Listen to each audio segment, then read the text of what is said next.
کالی گڑھ کے مضافات میں ایک چھوٹا سا گاؤں تھا جہاں ایک غریب مگر نہایت محنتی لڑکا رہتا تھا۔ لوگ اسے پیار سے لونڈا کہتے تھے کیونکہ وہ بچپن ہی سے یتیم تھا اور زندگی کی سختیاں کم عمری میں ہی سیکھ چکا تھا۔ اس کا اصل نام کسی کو یاد نہ تھا مگر اس کی سادگی، ایمانداری اور نرم دل سب کو معلوم تھی۔ اسی سلطنت میں ایک خوبصورت اور ذہین شہزادی بھی رہتی تھی۔ وہ نہ صرف حسن میں بے مثال تھی بلکہ علم، ادب اور انصاف میں بھی مشہور تھی۔ محل کے دربار میں اس کے بڑے بڑے شہزادے رشتے لے کر آتے مگر شہزادی ہر بار انکار کر دیتی۔ وہ کہتی تھی کہ وہ دولت یا طاقت نہیں بلکہ ایک سچا دل چاہتی ہے۔ ایک دن قحط پڑا اور گاؤں کے لوگ شہر کی طرف کام کی تلاش میں نکلنے لگے۔ لونڈا بھی روزگار کی تلاش میں شہر پہنچا۔ قسمت نے اس سے شاہی باغ میں مالی کی نوکری دلوا دی۔ وہ رات دن محنت کرتا، باغ کو سجاتا، پھولوں کو پانی دیتا اور درختوں سے ایسے باتیں کرتا جیسے وہ اس کے اپنے ہوں۔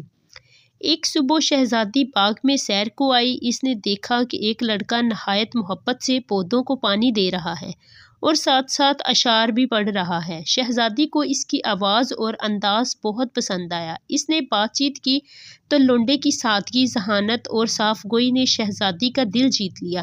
رفتہ رفتہ شہزادی روز باغ میں آنے لگی۔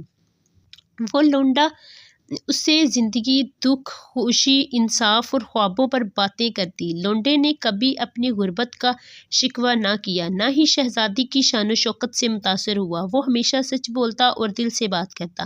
دوسری طرف دربار کے وزیروں اور رئیسوں کو یہ بات ناگوار گزری کہ ایک غریب لڑکا شہزادی کے قریب ہو رہا ہے۔ انہوں نے بادشاہ کو بھڑکایا کہ یہ لڑکا شہزادی کو بہکا رہا ہے۔ بادشاہ نے لونڈے کو دربار میں طلب کیا۔ بادشاہ نے سخت لہجے میں پوچھا، تم ایک غریب لڑکے ہو، تمہیں ہماری شہزادی سے بات کرنے کی اجازت کس نے دی؟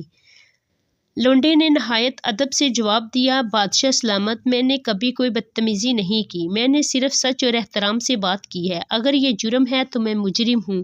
شہزادی آگے بڑھی اور کہا، ابا حضور، یہ لڑکا نہایت نیک دل اور ایماندار ہے۔ اس نے مجھے انسانیت، صبر اور محبت کا اصل مطلب سکھایا ہے۔ میں اسے شادی کرنا چاہتی ہوں۔ دربار میں خاموشی چھا گئی، سب حیران ہو گئے۔ بادشاہ نے کچھ لمحے سوچا اور پھر کہا، اگر یہ لڑکا واقعی ہی سچا اور قابل ہے تو اس سے 3 آزمائشوں سے گزرنا ہوگا۔ اگر وہ کامیاب ہوا تو میں یہ رشتہ قبول کر لوں گا۔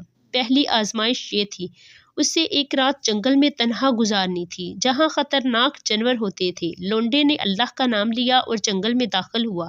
پوری رات دعا اور ہمت سے گزری اور صبح صحیح سلامت واپس آیا۔ دوسری آزمائش یہ تھی کہ اس سے سلطنت کے ایک دور دراز گاؤں کے لوگوں کے جھگڑے کو انصاف سے حل کرتا تھا۔ لونڈے نے دونوں طرف کی بات سنی، بغیر کسی لالچ کے سچ کا ساتھ دیا اور ایسا فیصلہ کیا کہ دونوں فریق مطمئن ہو گئے۔ تیسری آزمائش یہ تھی کہ اسے شہزادی کے لیے کوئی ایسا تحفہ لانا تھا جو دنیا میں نایاب ہو مگر خریدنے سے نہ ملے۔ لونڈا کئی دن سوچتا رہا، آخر اس نے ایک خوبصورت کتاب لکھی جس میں اس نے اپنی زندگی کے تجربات، سچ، صبر اور محبت اور انسانیت کے اصول تحریر کیے۔ اس نے وہ کتاب شہزادی کو پیش کی۔ بادشاہ نے وہ کتاب پڑھی تو اس کی آنکھوں میں آنسو آ گئے۔ اس نے کہا، بیٹا، تم نے ثابت کر دیا کہ دولت انسان کو بڑا نہیں بناتی بلکہ کردار بناتا ہے۔ تم ہماری شہزادی کے لائق ہو۔ یوں شاہی محل میں بڑی شان و شوکت سے لونڈا اور شہزادی کی شادی ہوئی۔ محل کے دروازے غریبوں کے لیے کھل گئے، انصاف عام ہوا اور لوگ خوشحال ہونے لگے۔ شہزادی نے تخت پر بیٹھ کر بھی غرور نہ کیا اور لونڈے نے کبھی اپنی اصل کو نہ بھلایا۔ دونوں نے مل کر ایسی حکومت قائم کی جہاں عزت انسان کو اس کے دل اور عمل سے ملتی تھی، نہ کہ اس کی دولت یا خاندان سے۔